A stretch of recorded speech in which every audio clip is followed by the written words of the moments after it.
NXT July 13, 2016.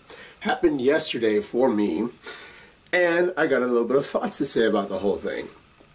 First things first, I need to just say, I've only just recently resubscribed to the WWE Network, so I'm not exactly in the loop of what's going on with everything. I don't know who the fuck Bayley is, I don't know who the fuck Nia Jax is, I don't know who the fuck a bunch of the guys in that roster right now that's being shown off are, just because I haven't been doing the research. That's like an honest truth.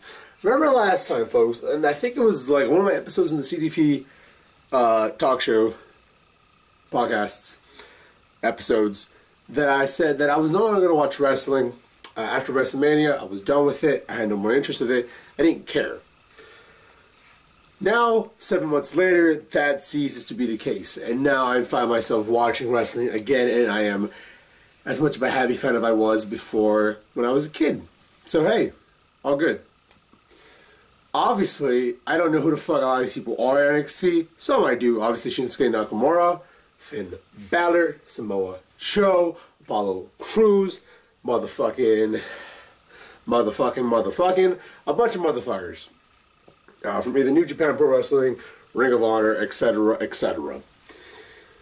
That being said, when I found out that Finn Balor was going to go up against Shinsuke Nakamura, I thought it was the most greatest thing ever. Because I saw what they were able to do in New Japan Pro Wrestling, and I thought it was fucking amazing.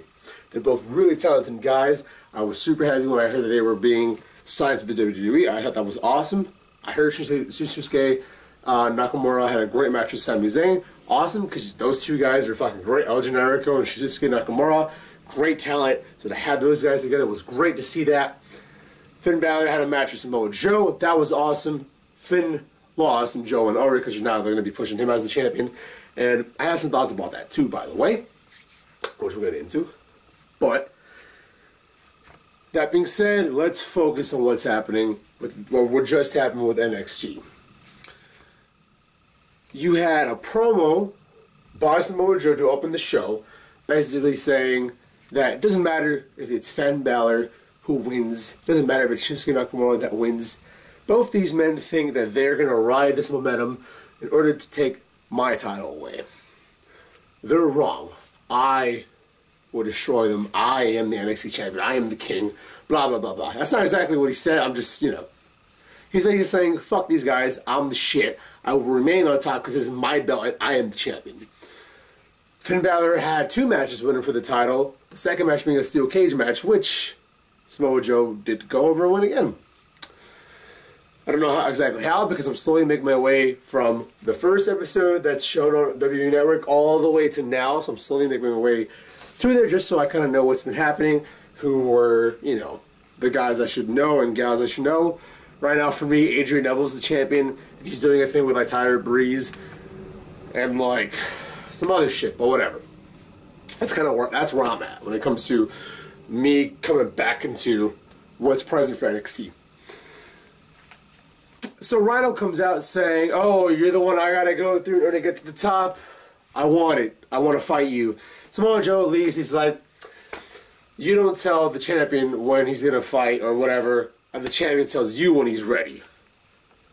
I'll get you soon, but not now.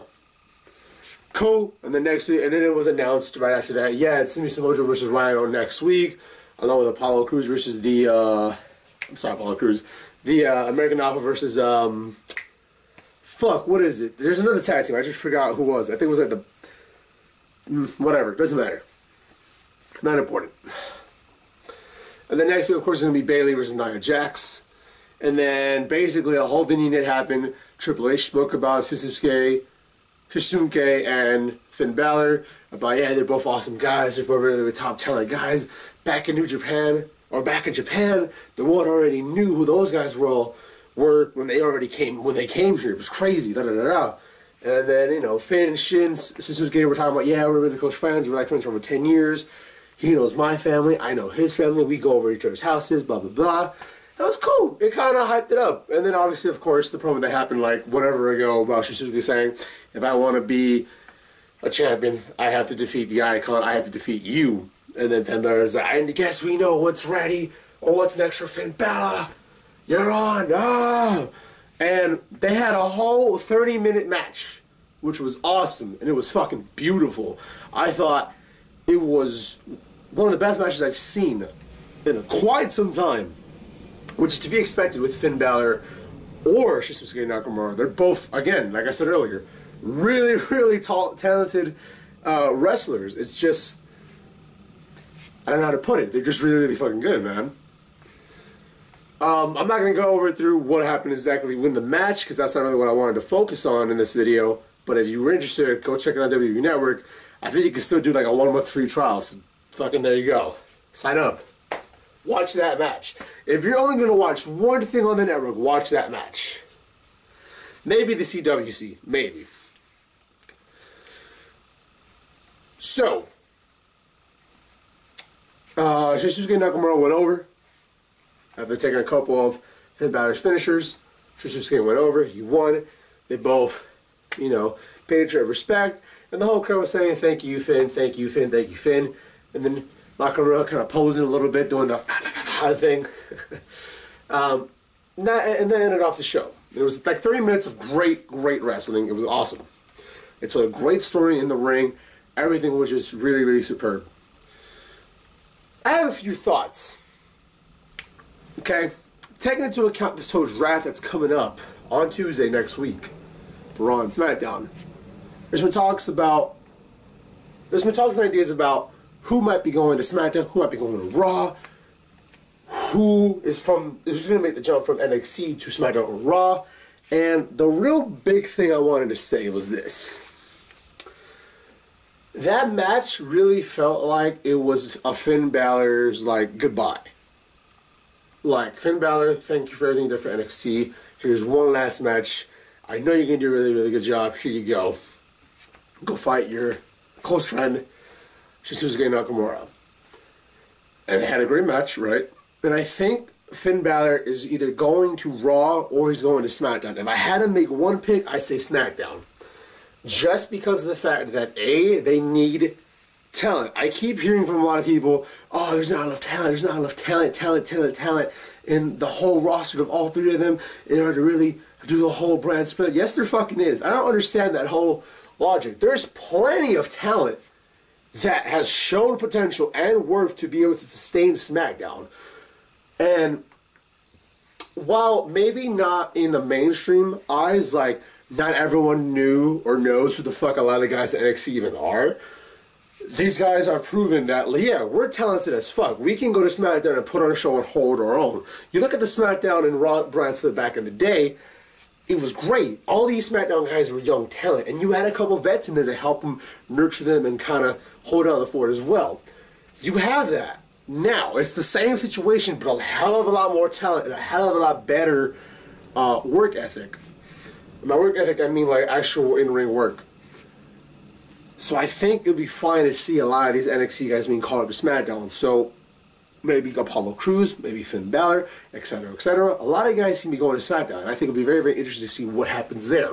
Because I feel like what SmackDown's going to be is going to be the testing ground, the proving ground for, okay, you're really good at NXT. It's awesome. You got to show us that you're ready for the next level.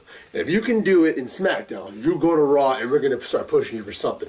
Because you look at Raw back in the day, they had a lot of talent, right? When it was the Raw and SmackDown brand split, you had Raw show off a lot of people that nowadays you're like, well, those guys are best, those guys are gone, etc., etc. A lot of guys were proven first with SmackDown that later on went to Raw. So you look at Edge, you look at John Cena, you look at Randy Orton. Although I think Orton went from Raw to SmackDown, and then later, no, my bad. Yeah, SmackDown, Randy Orton, Batista. There's a hell of a lot of guys that went from SmackDown to Raw and had great careers. You look, like I just said, John Cena, Edge, fucking CM Punk, Jeff Hardy. Although I think Jeff Hardy went back to SmackDown. But whatever. You see my point, though? There's been a lot of talent that's shown their worth for SmackDown and then went on to Raw and then have even iconic careers that we know who these people are. Unless you're a new fan, in which case Batista's just a weird-ass old dude who likes weird clothes or whatever. And that's kind of my whole thing. I think for sure Finn Balor is being moved on up. Maybe to SmackDown, maybe to Raw. Personally, I would like to see him be in SmackDown because that's a lot more potential there. And just from the view of everything, WWE is really trying to push SmackDown. They gave him new announcers. They're going to give him a live kind of showing. They're taking SmackDown very, very serious. And I like that. And it's really, really good for not only the brand, but the whole company itself. And of course for us fans who watch these shows, especially for those that watch every single fucking thing, including Total Divas. Alright, man, do you. You really dedicated to this shit, and that's awesome.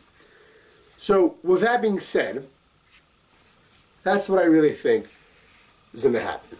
Finn Balor is going to go on to SmackDown, and we're going to see, and a bunch of other NXT superstars. And I think SmackDown's going to be really, really, really fucking good. Will it be as good as NXT has been? Who knows?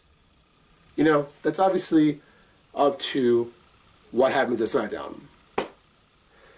That being said, those are my thoughts about NXT, the one that just happened, and what's going to be happening with the draft. I hope you guys enjoyed this video. I certainly did enjoy making this video for you guys and give you guys my thoughts. If you'd like to see more of these kind of videos, by all means, let me know in the comment section. Because I'm kind of interested in, since I have the network now, and I do kind of have the time, kind of don't because, you know, work, but why not, you know, make a video out of this for NXT? Because I think NXT is about to become... it's tough to say. I think NXT is going to lose some talent, but of course, whenever you have talent that moves on, you're going to have new guys to move on up and be like, yeah, now we're really good. We're better than these guys. So we'll see what happens. Alright, enough talk. I'm out of here. Take care of you guys.